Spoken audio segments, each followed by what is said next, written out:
গাজীপুরের শ্রীপুর উপজেলায় প্রকাশ্যে দেশীয় অস্ত্র নিয়ে মহড়া দিয়ে বাজারের খাজনা দাবি করেছেন এক যুবদল নেতা।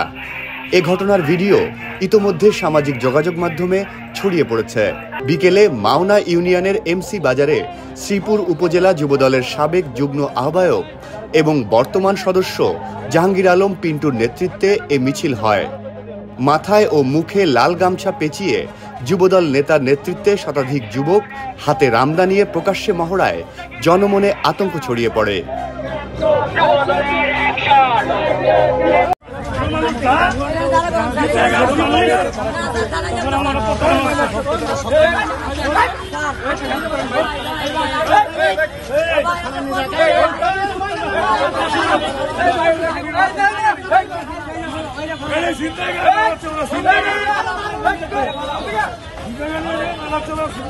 যিনি পর্দা করে পুরোপুরি একজন কোরআনের হাফেজ হওয়া, উনিও ধর্ষণের শিকার হচ্ছে।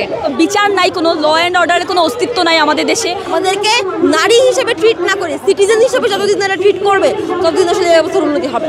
একদম সহজ ভাষায় প্রশাসনের ব্যর্থতা দেখতেছি, আর কিছু দেখতেছি না।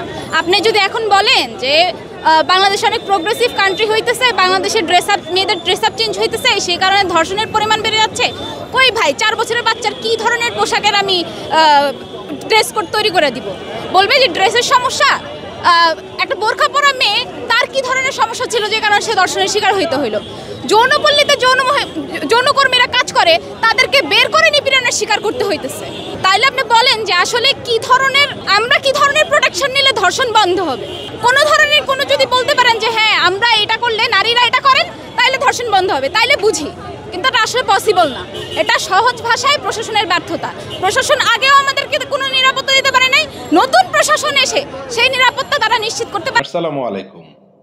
ডেভিল হান্ট নামক বিশেষ অভিযানের মধ্যেও খুনোখুনি, চুরি, ডাকাতি, ছিনতাই, ধর্ষণ, মব ভায়োলেন্স এমন কোনো অপরাধ নেই যা বাংলাদেশে এই মুহূর্তে ঘটছে না।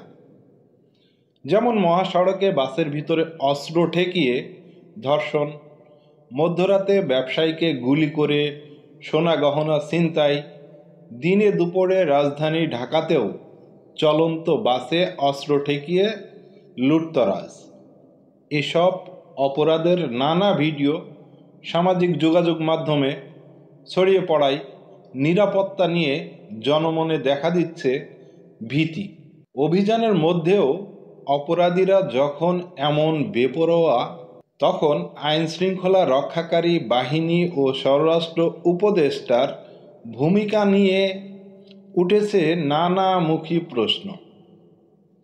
অপরাধ বিশেষজ্ঞরা বলছেন, ডেভিল হান্ট অভিযানটি রাজনৈতিক উদ্দেশ্যে বেশি পরিচালিত হচ্ছে। সংঘবদ্ধ অপরাধে যারা জড়িত তাদের মধ্যে ধারণা জন্মাচ্ছে তারা অভিযানের ফোকাসে নেই। এ কারণে অভিযানের পূর্ণ ফল আসেনি। পুলিশের পরিসংখ্যান অনুযায়ী এখানে বলা হয়েছে, গত জানুয়ারিতে দেশের ডাকাতি ও দস্যুতার ঘটনায় মামলা হয়েছে 242টি, যা গত বছরের একই মাসের তুলনায় 99টি বেশি, তার মানে 69% বেশি। ডাকাতি ও দস্যুতার ঘটনায় গত ডিসেম্বরে মামলা হয়েছে 230টি, গত বছরের একই মাসের তুলনায় 95টি, 70%ই বেশি। সব মিলিয়ে গত আগস্ট থেকে জানুয়ারি পর্যন্ত 6 মাসে ডাকাতি ও দস্যুতার ঘটনায় মামলা হয়েছে 1145টি, যা 2023 সালের আগস্ট থেকে 2024 সালের জানুয়ারি পর্যন্ত এই সময়ের তুলনায় 382টি বেশি। তাহলে দাঁড়াচ্ছে 50%।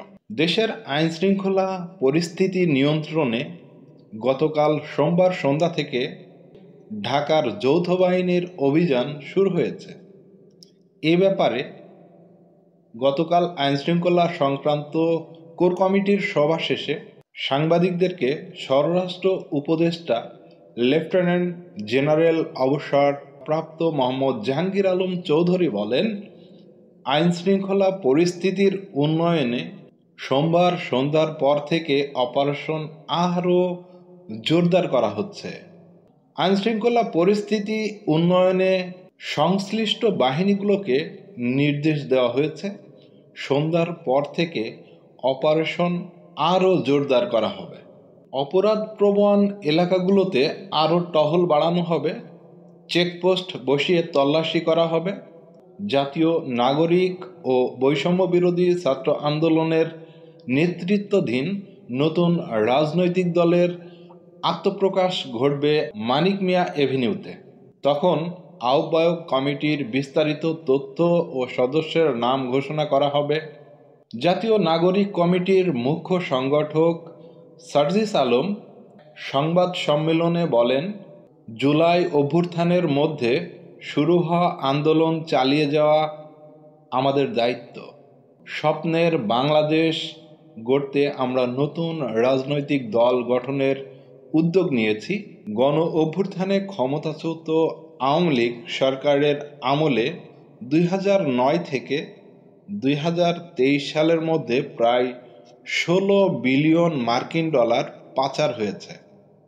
এছাড়া রাজনৈতিক প্রভাব ও অযৌক্তিক প্রকল্প ব্যয়ের মাধ্যমে 14 থেকে 28 বিলিয়ন ডলারের সমপরিমাণ অর্থ অপচয়ের পাশাপাশি বিভিন্ন উন্নয়ন প্রকল্পে গড়ে ব্যয় বেড়েছে 70%। দেশের চলমান সংকট কাটিয়ে ওঠার উপায় খুঁজতে সরকার গঠিত টাস্কফোর্সের এক প্রতিবেদনে বিগত সরকারের দুর্নীতি সম্পর্কে শ্বেতপত্র পর্যালোচনা করে এসব তথ্য উঠে এসেছে। এই ছিল মূলত দেশের ঘটে যাওয়া চলমান কিছু ঘটনা।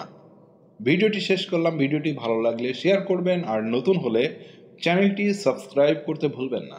সবাই ভালো থাকবেন, সুস্থ থাকবেন। আসসালামু আলাইকুম।